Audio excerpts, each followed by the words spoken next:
The following is my experience with the Motorist Insurance Group concerning hail damage to my roof that was sustained on May 25th, 2011. That storm was pretty widespread, caused a tremendous amount of damage in the area, and had very large hail, as you can see by the picture here. If you take a look in the upper left portion of that picture, you can see that that there's a tennis ball there for scale. If you come down to this picture, we have a tape measure and a baseball. Again, it lets you know how big the hail actually was. Motorist Insurance Group has denied the claim. Now, I had a certified Hague engineering roof inspector inspect the roof, and as you can see, he said that bruising was evident to the matting as I walked the roof. A round nose steel trowel was used to check for bruising and loose tabs on each of the roof's slopes.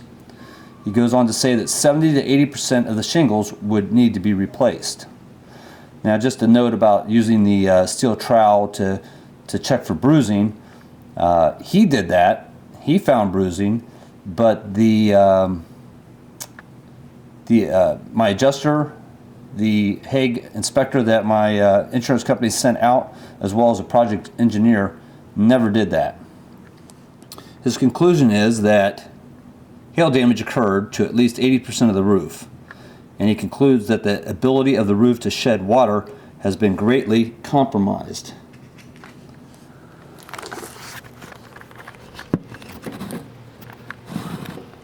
Now, many of my neighbors had their roofs replaced as a result of the hailstorm, including my neighbors on each side of my house. Motorist Insurance Group Supervisor Diane Gilbert admitted that Motorist Insurance Group did not follow state law in processing the claim.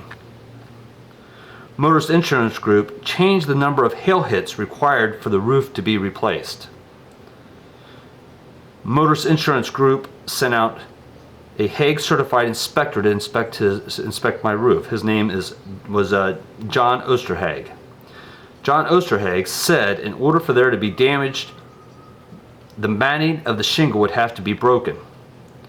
Engineer Clinton Standish explained how lifting the shingle needed to be done to inspect the mat for damage. My shingles were never lifted to check if the matting was cracked, although at a later time when Clinton Standish came out and inspected the roof, he had no problem pulling up a shingle to look for a nail pop. It was the only shingle he lifted. John Osterhage said that the hail damage on my roof, would not get worse as the roof aged. This statement is in direct conflict with what the shingle manufacturer states. If you look at the manufacturer's warranty, it states that Atlas shall not be liable for, and the limited warranties set forth herein do not apply to, and if we go over here, acts of God including hailstorm. Now, my insurance company also sent a report which completely contradicts what I'm being told by my insurance company. My insurance company is saying that the aging process of the roof will not get any worse as a result of the hail. The manufacturer says it is recognized industry-wide that exposure to hail does damage shingles, causing a release of the granules, and is a continuing process. They go on to say that this adversely affects the life of standard asphalt shingles. And then they reiterate, this is a continuing process. Once the granule surface has been compromised, hail, and then they say again, to back up the warranty, hail is an act of nature and is not covered by the product warranty. So I have my manufacturer saying one thing, I have my insurance company saying something completely different. So I'm going to kind of go over a little narrative about what's taken place, and then I'll go up on the roof and actually show the damage.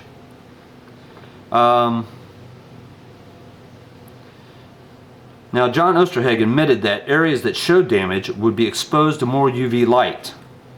He said, if the damage is not repaired, it may wear more quickly than the rest of the roof. However, he said that the damage could be repaired. I noted that all the damaged shingles had to be identified so they could be replaced. John Osterhage said that they wouldn't replace the shingles, they would only repair them, using a compound and granules that would go into the defect. In order to match my roof, he suggested getting granules out of my gutters. Now, I have replacement insurance, and he wants to glue granules that have fallen off my shingles back onto my shingles. I said that sounded like a poor repair. He said that the granules would be bonded to the shingle the same way that they are bonded to the shingle during the manufacturing process. The manufacturer denies this claim. Common sense tells you that is not accurate. A Motorist Insurance Group engineer had never heard of this repair technique. I have never received a repair estimate from Motorist Insurance Group, which I should have according to state law. John Osterhage said the life expectancy of the roof would not be affected. The manufacturer says differently. John Osterhage didn't know if damage to the middle of the shingle was more serious than damage to the edge of the shingle. He then said it made no difference. I had to ask John Osterhage and my agent Pam Johnson to start marking damage so it could be identified, so they aren't looking at a blank roof while saying they were denying significant damage. John Osterhage only did one test square for the entire roof, and it was located under a tree. John admitted that the tree would have blocked much of the hail. If he knew this, why would he test under a tree? What is his motivation? Is Motorist Insurance Group working in good faith? Motorist Insurance Group then set out project engineer Clinton Standish, who is with EES Group, which stands for Engineering and Environmental Services. They are out of Dublin, Ohio. He came out to inspect my roof. Clinton Standish also did a test square that would have been blocked by a tree. He placed that test square away from an area that I had pointed out as having significant damage.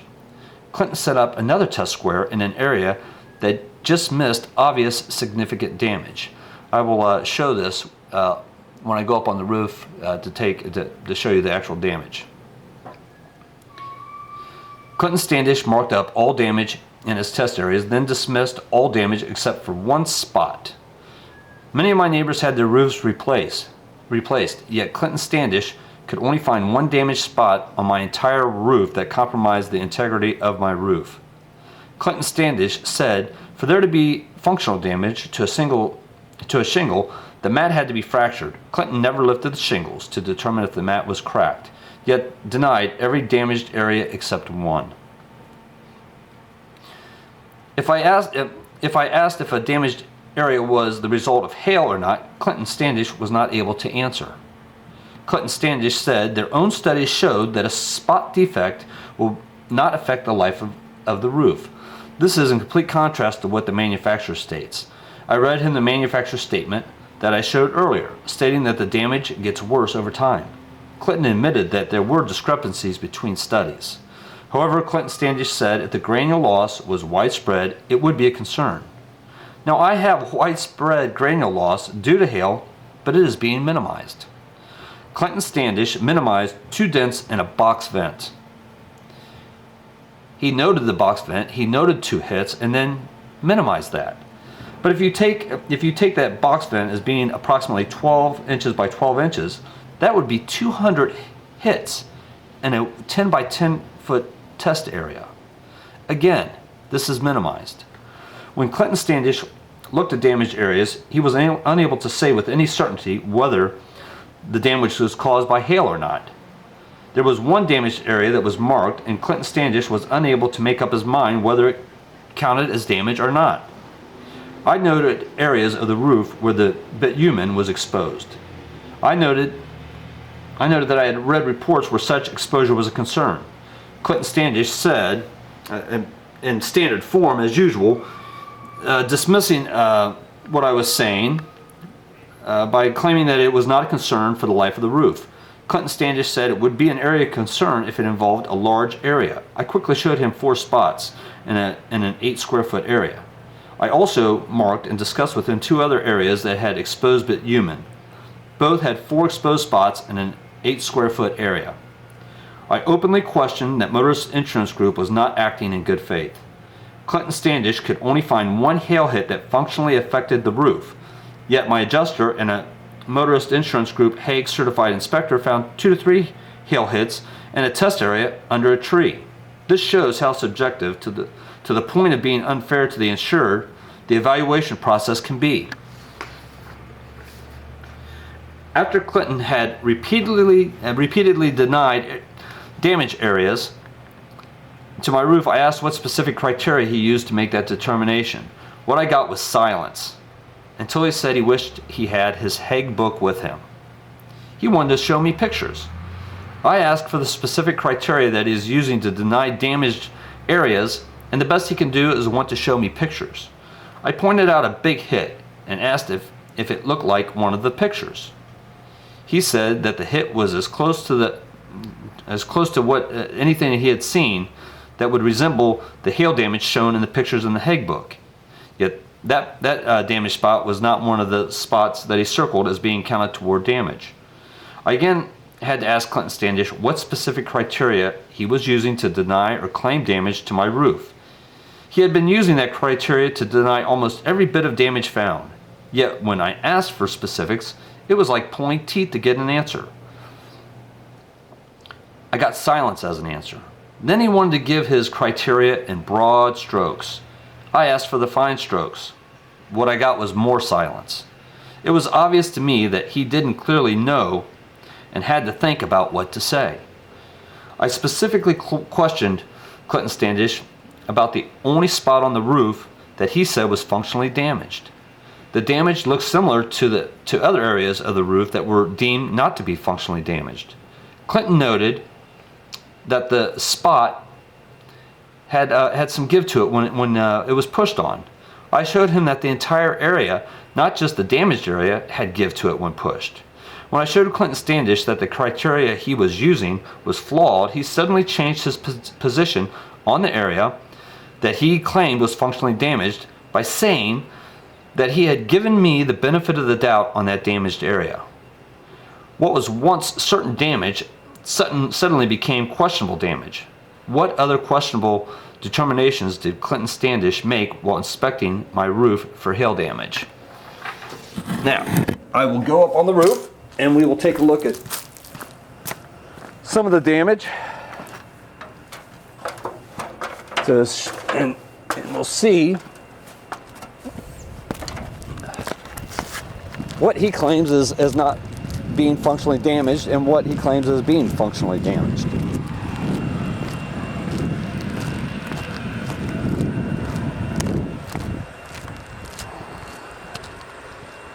This is the north side of my roof. You can see the area marked in purple is his test area, and you see circles in that test area, and you will notice that all those purple circles have an X to them except one that has NP, which stands for nail pop.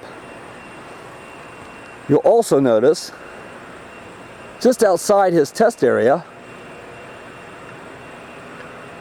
I have circled with like a yellow or orange chalk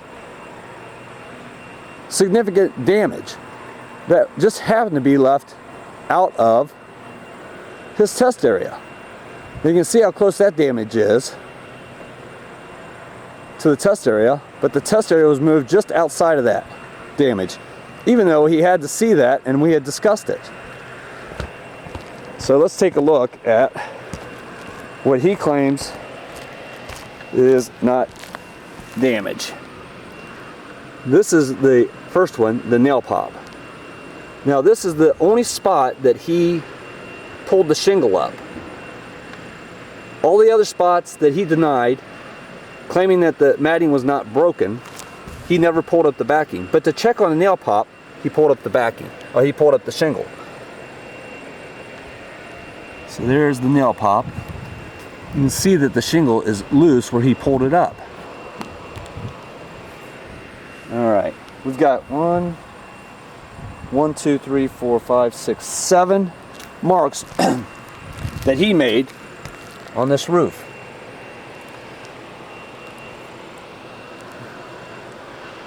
Here's the mark there.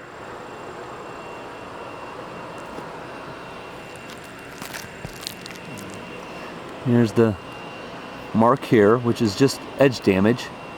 Often, and I'll show this a little bit later, he would look for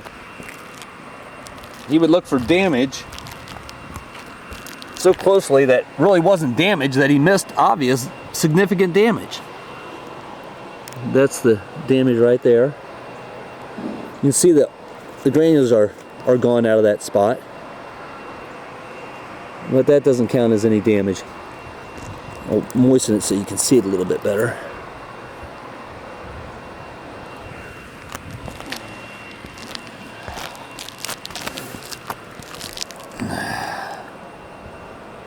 Here's the damage. You can actually see the human, the matting underneath. It's right here. I'll moisten a little bit. See that? Shingle was never lifted. I have exposed asphalt, but not a problem. Here's a little more damage. Shingle tight, not raised.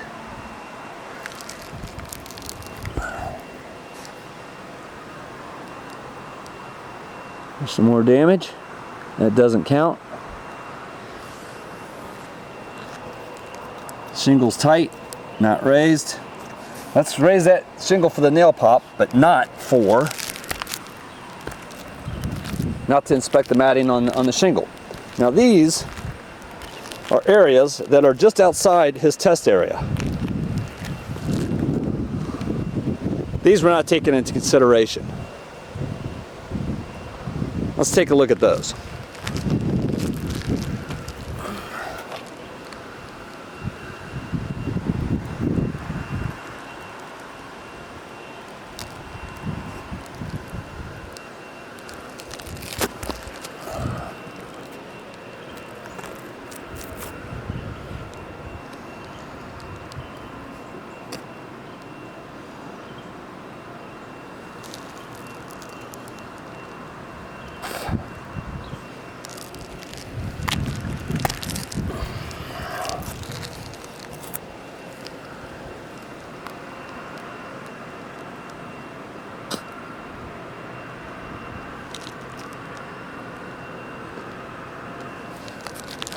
And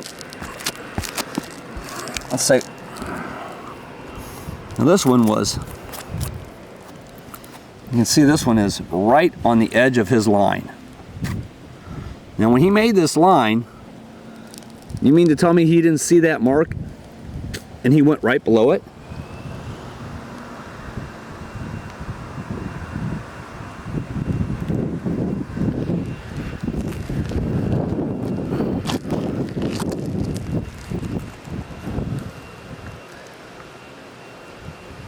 Again, here would be the line.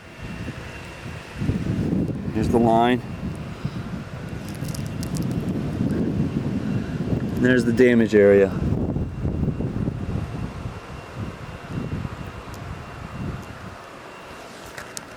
Secure, never pulled up.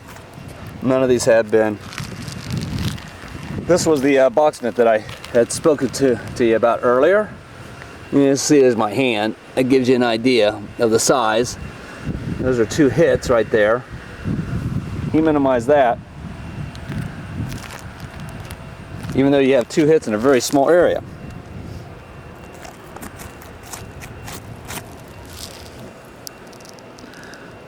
Here's another spot with major damage.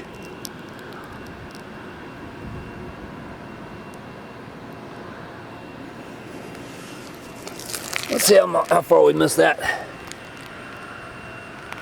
Not very far. Not very far from his test area. but that wasn't counted.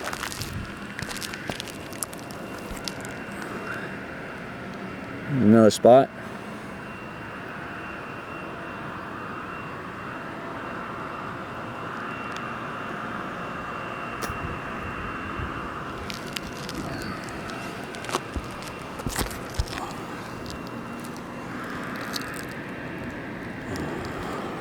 Oops. Get the sliding right.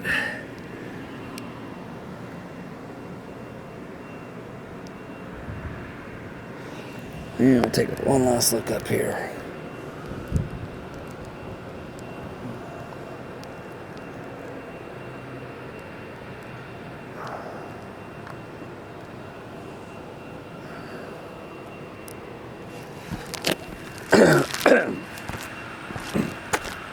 Now we'll we'll go over to, well, this is going to be on the let's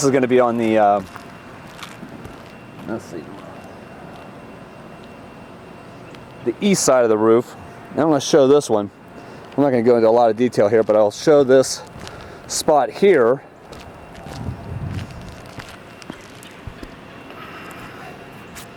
Now, this is the one that he couldn't make his mind up about.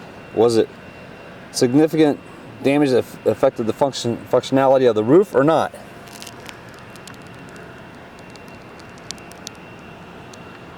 He wasn't sure, couldn't make up his mind. Looks real similar to the other stuff that I have over there.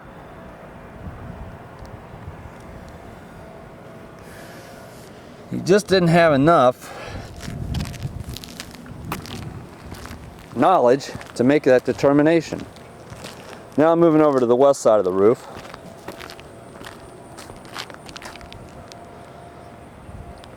Now I'll show you one here. This is a little out of the test area, but I'll show it real quick. There you go. That doesn't look good.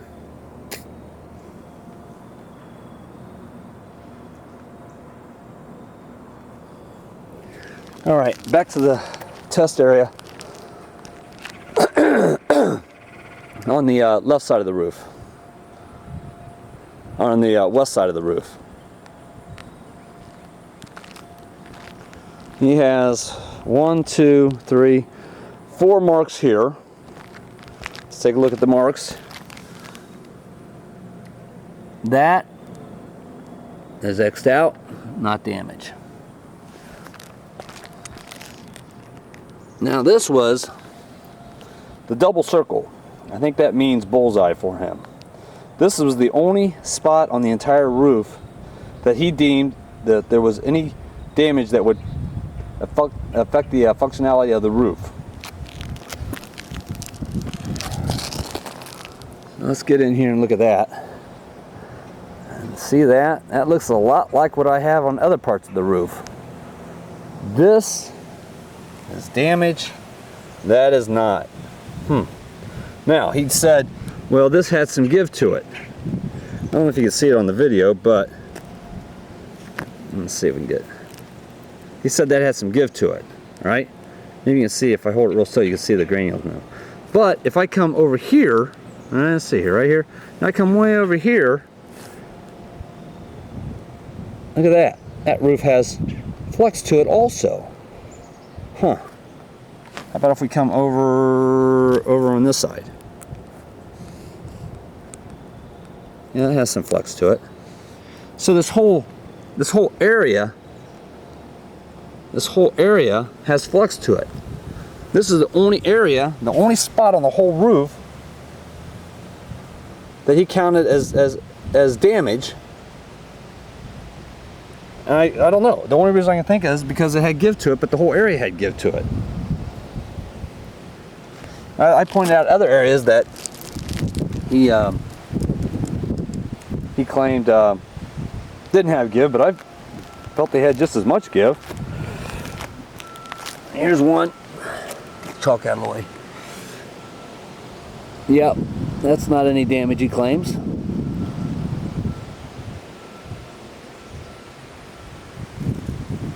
And the last one is is right here. Now, when I mentioned earlier that he was looking for kind of like some obvious damage and stuff on the edges, but then ignoring real damage right next to it, you can see how close those are, right? He didn't see this one. No, he didn't see that one. That one got by him. I found it. Well, let's see. Oh, look at that. There's some give there, huh? But that didn't count. Now, I've got some other areas in there, but I'm going to show the location of the test area based on where the tree is at. So let's see, there's the edge, there's the other edge, and I'm kind of standing pretty much right in the middle. Now let's take a look and see where a tree is here. See that tree there? That's the tree that John Osterhage said would have blocked a lot of the hail. But the test area is in a location where the hail would have been coming from. The hail came from about this direction, the best that I can determine.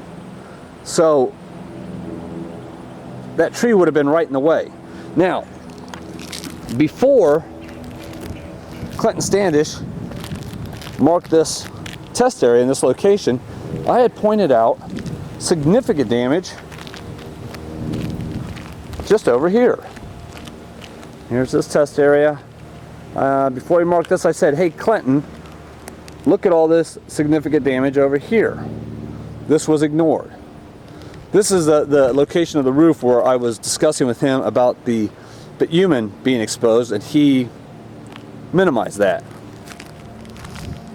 So, you know, right here, there's 2, 3, 4, and then I have one other one just over here. So I've got 5 pretty good hits right in this area. Now, there's that one.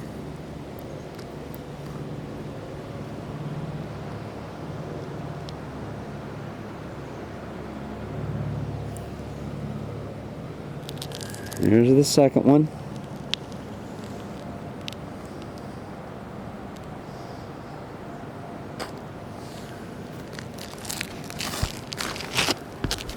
Here's the third one.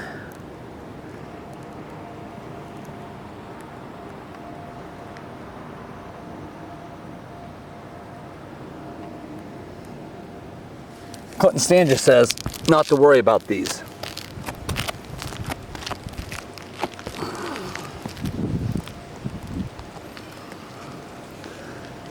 Here's the fourth one.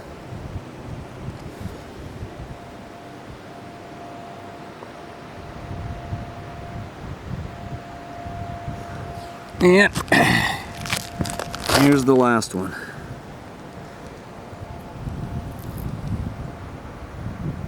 Now, if that were your roof, would you be worried? I am. The hail company says that this will get, the roofing manufacturer says that this will get, actually the shingle manufacturer says this will get worse over time. Motorist Insurance Group says that it won't. If this were your roof, what would you believe? What does common sense tell you? You all know about erosion, how water seeps in, freezes, expands, breaks rocks apart, you know. Why would that not happen here on this roof?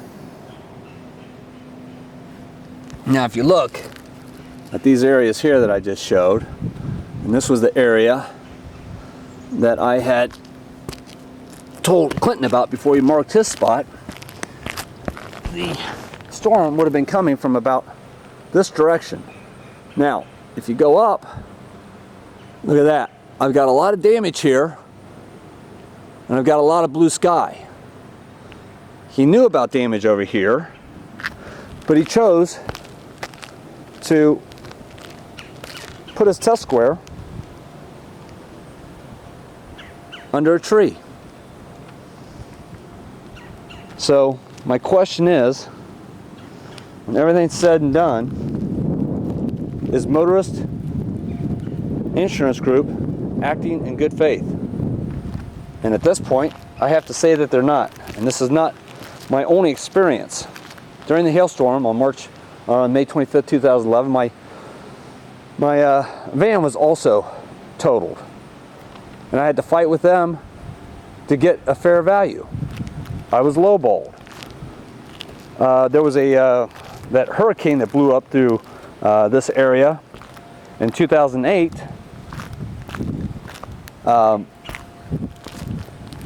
roof was damaged then, and my adjuster was making determinations that it wasn't damaged without even climbing up on the roof. I had to say, get up on the roof. Oh, and by the way, I had a tree that fell on my house during that storm too. Fell on the house, hit the house, rolled down, hit another portion of the house. But the adjuster, Pam Johnson, had said, no, that's fine.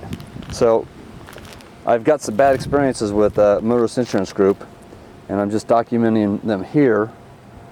Maybe they'll be helpful to other people, and I plan on using it to provide information to my insurance company and my shingle manufacturing company, and anyone else who might be interested. So that's it. Signing off. Thanks for your time.